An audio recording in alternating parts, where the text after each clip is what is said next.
Hello student, ये हमारा optics series का लेक्चर नंबर 11 है और उम्मीद है कि इसके पहले के सारे लेक्चर्स को आपने देखा होगा, अपना नोट्स तैयार किया होगा और न्यूमेरिकल भी साथ साथ आप लगा रहे होंगे।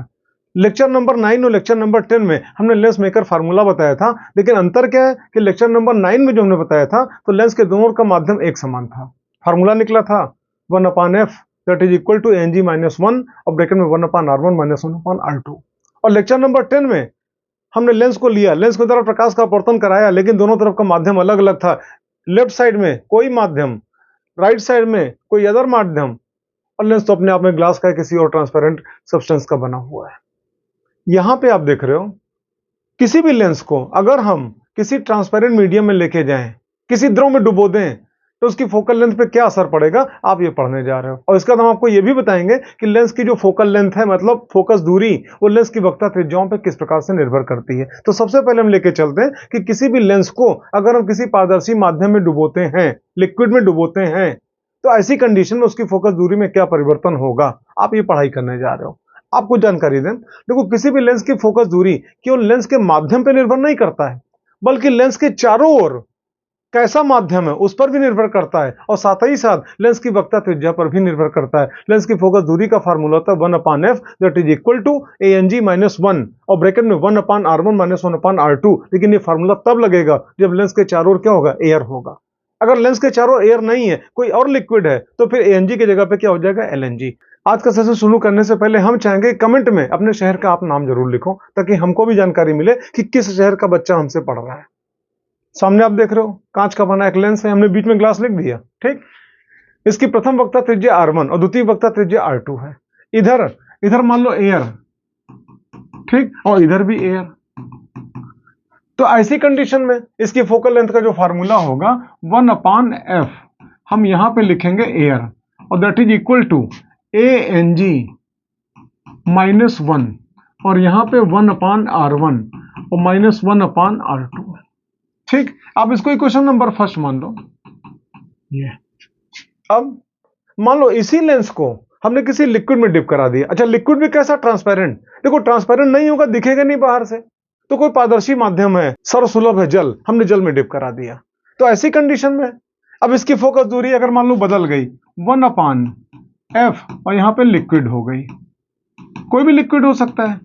तो ऐसी कंडीशन में देखो, अब यहां पे Ang था, क्यों था, क्योंकि कांच में घुसने से पहले प्रकाश किरण हवा में से गुजर के आ रही थी। अब यहां पे क्या हो जाएगा, Lng, ठीक। क्यों Lng, क्योंकि अब कांच में घुसने से पहले, अब देखो इधर यहां पे क्या, लिक्विड, और यहां भी क्या, लिक्विड, ठीक। तो अब यहां पे Lng क्यों होगा, क्योंकि कांच में प्रवेश करने के पहले वो प्रकाश किरण लिक्विड में से गुजर के आ रही है। अब ऐसी कंडीशन में -1 और यहां पे 1/r1 और -1/r2, ये आपका इक्वेशन नंबर सेकंड, ठीक। आप एक काम करो, इक्वेशन फर्स्ट को इक्वेशन सेकंड से आप डिवाइड कर दो। ये आप देखो क्या क्या कैंसिल होगा, ये पूरा कैंसिल, ठीक। अब डबल बटे के नाते ये ऊपर चला जाएगा और ये नीचे आ जाएगा। तो नेक्स्ट लाइन जो आपकी निकल के आएगी, F liquid upon F air that is equal to, यहां पे Ang -1 अपॉन, यहां Lng है ना, तो यहां पे हो गया फिर Lng और -1। थोड़ा सा स्पेस बनाते हैं।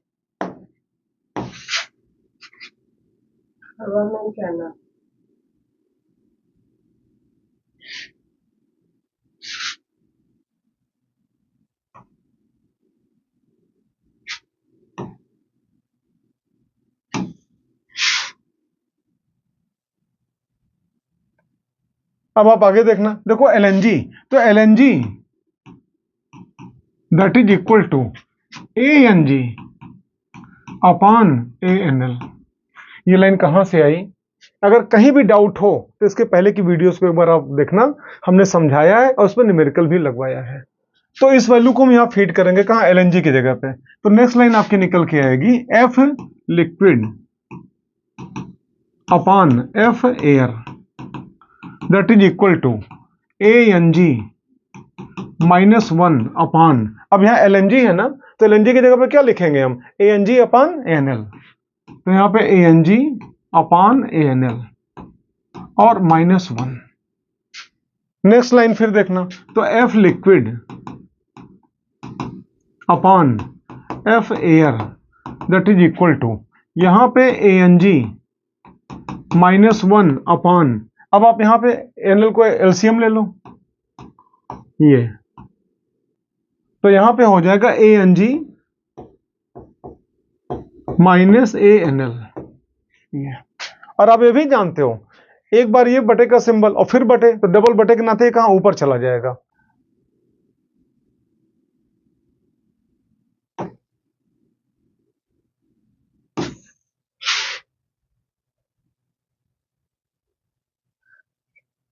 तो फिर आप आगे देखना, अब ये NL है ये ऊपर आ गया, तो नेक्स्ट लाइन आपकी निकल के आएगी F लिक्विड,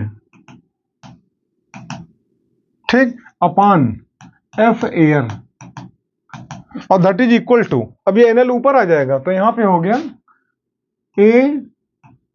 ANL और यहां पे हो गया ANG -1 अपान, और फिर नीचे हो जाएगा ये ANG -ANL, ये। आप एक काम करो, F एयर को उधर भेज दो, तो नेक्स्ट आपका जो लाइन निकल के आई,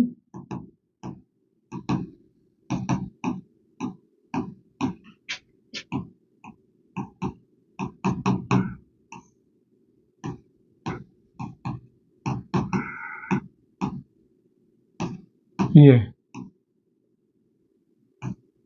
और F एयर को आप इधर ले जाओ, ये एक फार्मूला निकला, और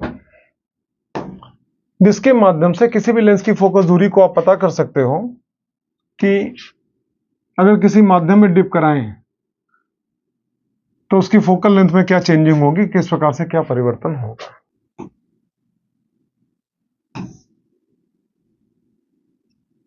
देखो तीन अलग अलग केस आपको दिखाएंगे यहां पे। पहले केस में अगर मान लो NG का मान कम हो, NL का मान ज्यादा हो तो क्या होगा। दूसरे केस में आप देखोगे अगर NG का मान और NL का मान बराबर हो तो क्या होगा, और तीसरे केस में आप देखोगे NG का मान अधिक हो NL का मान कम हो तो क्या होगा। तो केस नंबर फर्स्ट पे चलते हैं। देखो केस फर्स्ट,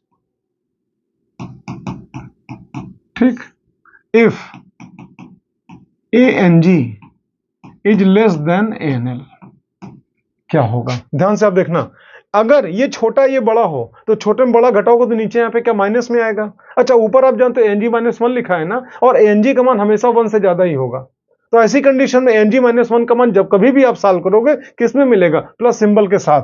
अच्छा यहाँ पे NL लिखा है, देखो अपूर्णांक कभी निगेटिव नहीं होता है, तो ये भी प्लस में और NG -1 का मान भी प्लस में।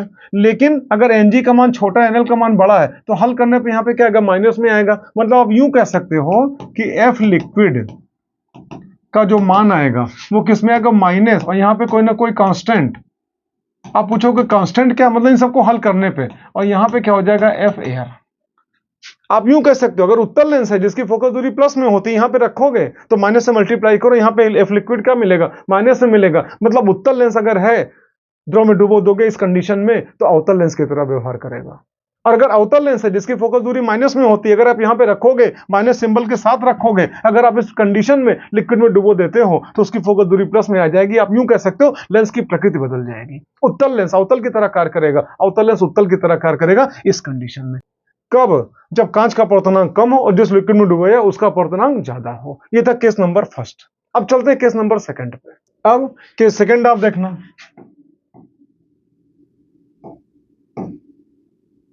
If ANG is equal to NL, अगर ANG और NL दोनों बराबर हो जाए तो ऐसी कंडीशन में आप देखना F liquid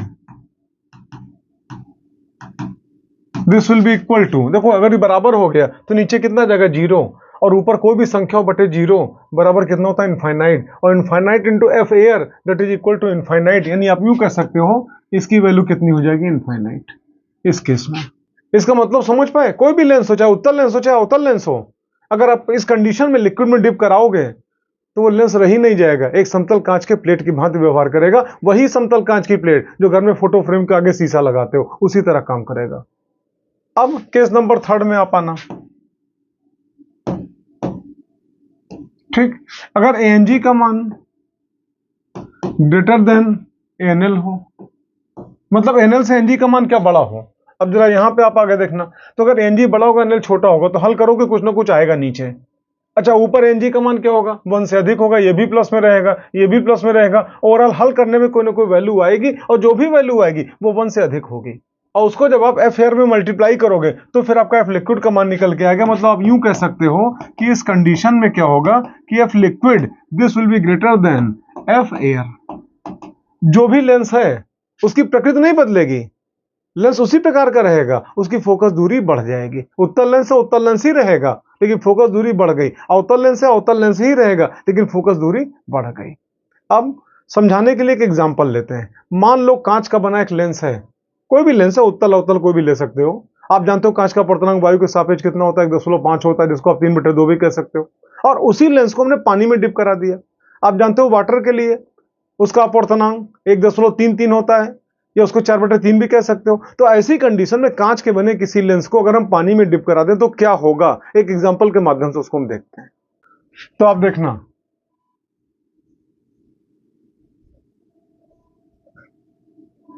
F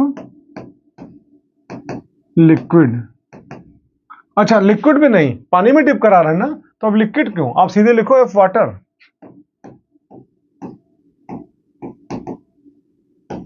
this will equal to ANL, तो ANL की वैल्यू कितनी, 4/3। फिर यहां पे ANG ये कितना, 3/2, फिर -1 अपान, यहां पे आओ ANG की वैल्यू कितनी, 3/2, माइनस ANL की वैल्यू कितनी, 4/3। ठीक, और यहां पे क्या हो जाएगा, F एयर। ठीक, F वाटर, यहां पे 4/3।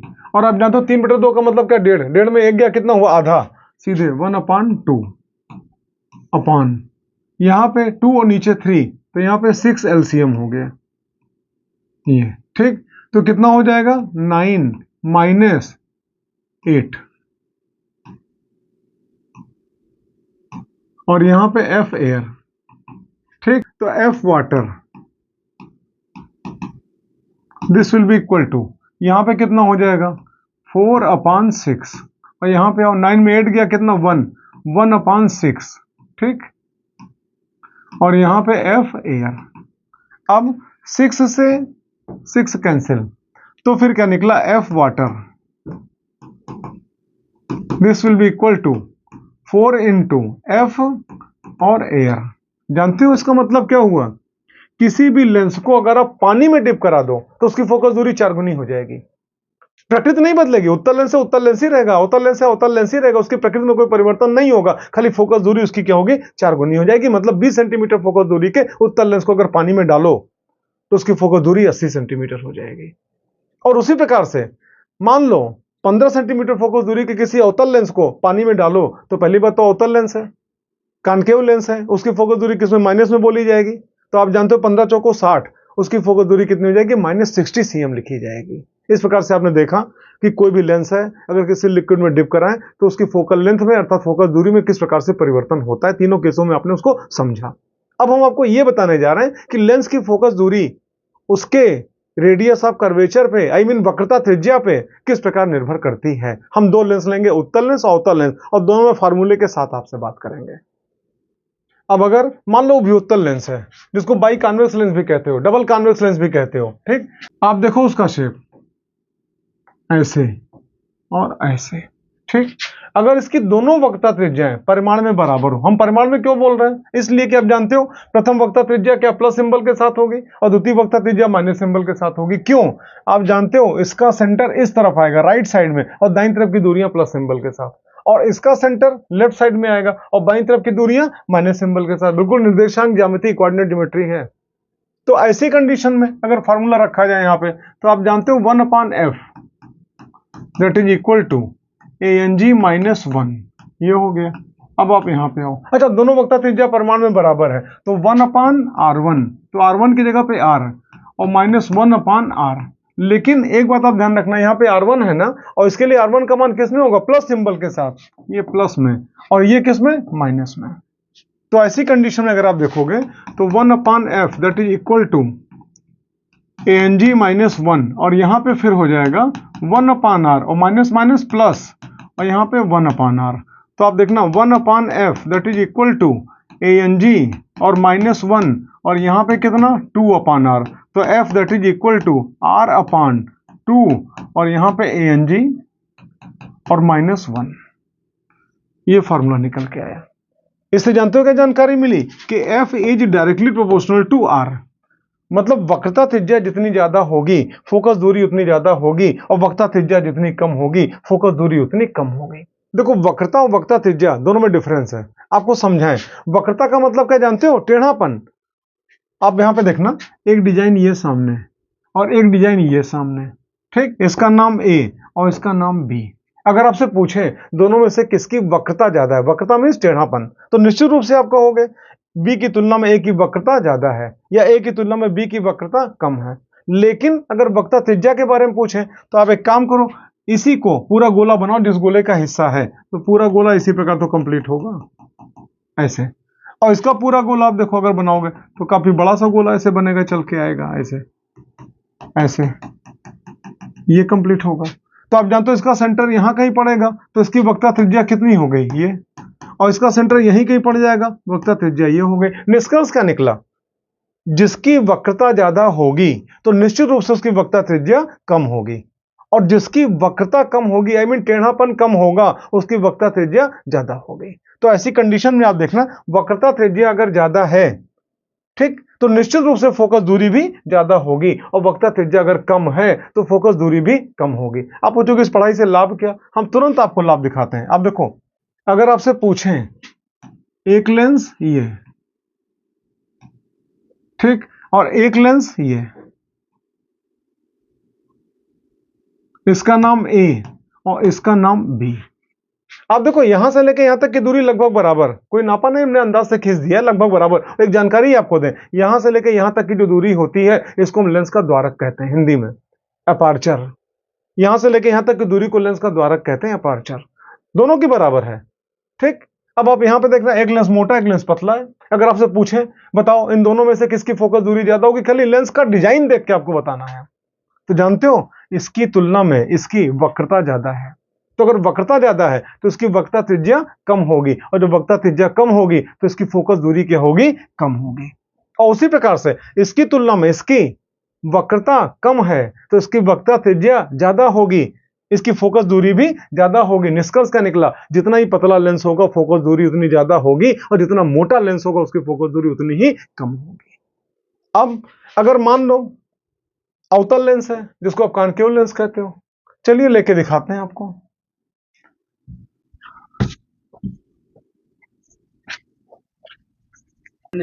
अब अवतल लेंस लेके आपको दिखाते हैं। ये मान लो कॉन्केव लेंस है कोई ऐसे, ठीक, और परिमाण में मान लो दोनों की वक्रता त्रिज्या बराबर है, इधर की भी आर और इधर की भी आर। ऐसी कंडीशन में फार्मूले का अगर आप इस्तेमाल करोगे तो यहां पे देखो क्या होगा, 1/f that is equal to ANG और -1, फिर 1/r1 और -1/r2। अभी हमने मान रखा नहीं है, R1 की जगह पर भी R और R2 की जगह पर भी R। क्यों? मान लो दोनों की वक्रता त्रिज्या परिमाण में बराबर है। अब रही बात चिन्ह, तो आप जानते हो जो इधर का सरफेस है अगर पूरा गोला करोगे तो उसका सेंटर इस पार तो आएगा, और यहां से लेके यहां तक इसका सेंटर जहां पे होगा वहां तक की दूरी को तो उसकी वक्रता त्रिज्या कहोगे। बाईं तरफ दूरी है ना, तो आप जानते हो R1 की जो भी वैल्यू लिखी जाएगी माइनस सिंबल के साथ। और उसी प्रकार इधर साइड में इसका गोला पूरा करोगे, सेंटर यहां कहीं आएगा, यहां से लेकर और यहां तक की दूरी द्वितीय वक्रता त्रिज्या कहलाएगी, राइट साइड में है, तो आप जानते हो ये किस में होगा? प्लस में, ठीक। अब आप आगे देखना, तो 1/f that is equal to ANG और -1, ठीक, ऐसे। और यहां पे -1/r और प्लस माइनस को गुणा करो, माइनस हो गया 1/r। तो यहां पे आप देखोगे 1/f ANG और -1, और यहां पे क्या हो जाएगा? -2/r। तो ऐसी कंडीशन में f that is equal to -r/, और यहां पे हो जाएगा 2 और ANG -1। ठीक, निष्कर्ष क्या निकला? निश्चित रूप से फोकस दूरी किसमें आएगी? माइनस में आएगी, और आना भी चाहिए। अवतल लेंस की फोकस दूरी माइनस में होती है। और यहां पर भी आप देख रहे हो, आर की वैल्यू ज्यादा होगी, वक्रता त्रिज्या ज्यादा होगी, तो अवतल लेंस की फोकस दूरी भी परिमाण में ज्यादा होगी। अगर आर का मान कम होगा तो फोकस दूरी परिमाण में कम होगा। इस प्रकार से आपने देखा कि किसी भी लेंस की फोकस दूरी किन किन बातों पर निर्भर करती है। लेंस किस पदार्थ का बना उस पर तो निर्भर करेगी, और साथ ही साथ लेंस के चारों के सराउंडिंग पर भी निर्भर करती है। लेंस के बाहर का माध्यम क्या है उस पर भी डिपेंड करती है। और साथ ही साथ आपने देखा कि लेंस को अगर किसी लिक्विड में डिप कराएं तो फोकस दूरी में किस प्रकार से परिवर्तन होगा। और आपने ये भी देखा कि लेंस की फोकस दूरी उसकी वक्रता त्रिज्या पर भी निर्भर करती है। किस प्रकार निर्भर करती है आपने देखा। इस प्रकार से लेक्चर नंबर 11 था। अब नेक्स्ट लेक्चर नंबर 12 में हम आपको बताएंगे कि लेंस के द्वारा प्रतिबिंब कैसे बनता है, कौन सा लेंस है, वस्तु कहाँ रखा है, प्रतिबिंब कहाँ बनेगा, कैसा बनेगा, प्रतिबिंब कितने प्रकार का होता है। ढंग से आप देखना, पूरी पढ़ाई करते रहो। इस वीडियो को आपने देखा, अगर आपको लगता है कि आपके लिए हेल्पफुल है तो आप कमेंट जरूर करके हमको बताना, लाइक करना। कुछ कमी दिखती तो डिसलाइक भी कर सकते हो, लेकिन कमी को कमेंट में लिख कर बताना, जिससे कि अगले वीडियो में वो कमी आपको ना मिले। हम केवल आपके भले के लिए, आपकी पढ़ाई के लिए केवल आपका मेहनत कर रहे हैं। हमारे चैनल के लिंक को अधिक से अधिक लोगों तक आप शेयर करो, जिससे कि अधिक बच्चों तक हमारी रीच पहुंच सके। चलिए मिलते हैं नेक्स्ट लेक्चर नंबर 12 में।